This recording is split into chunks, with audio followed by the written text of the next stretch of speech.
Bibi news Kannada. ನಾನು ಅಕ್ಷತಾ ಕುಲಕರ್ಣಿ. ಪಲಾಶ್ ಮುಚ್ಚಾಲ್ ಹಾಗೂ ಸ್ಮೃತಿ ಮಂದನ ಮದುವೆ ಬಹುತೇಕ ರದ್ದಾಗಿದೆ ಎಂಬ ಮಾತುಗಳ ನಡುವೆ ಡಿಸೆಂಬರ್ 7ಕ್ಕೆ ಹೊಸ ದಿನಾಂಕ ಫಿಕ್ಸ್ ಮಾಡಲಾಗಿದೆ ಅನ್ನೋ ಮಾತುಗಳು ಕೇಳಿ ಬಂದಿದೆ.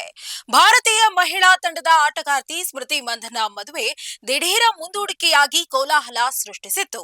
ಸ್ಮೃತಿ ಮಂದನ ತಂದೆ ದಿಢೀರ ಆಸ್ಪತ್ರೆ ದಾಖಲಾದ ಕಾರಣ ಮದುವೆ ಮುಂದೂಡಿಕೆಯಾಗಿದೆ ಎಂದು ವರದಿಯಾಗಿತ್ತು.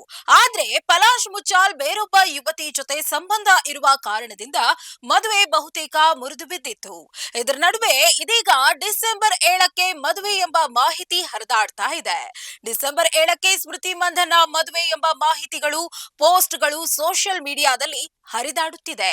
ಸ್ಮೃತಿ ಮಂದನ ಹಾಗೂ ಪಲಾಶ್ ಮುಚ್ಚಾಲ್ ಕುಟುಂಬಸ್ಥರು ಹೊರಡಿಸಿರುವಂತಹ ಆಮಂತ್ರಣ ಪತ್ರಿಕೆ ಎಂಬ ಪೋಸ್ಟ್ ವೈರಲ್ ಆಗಿದೆ.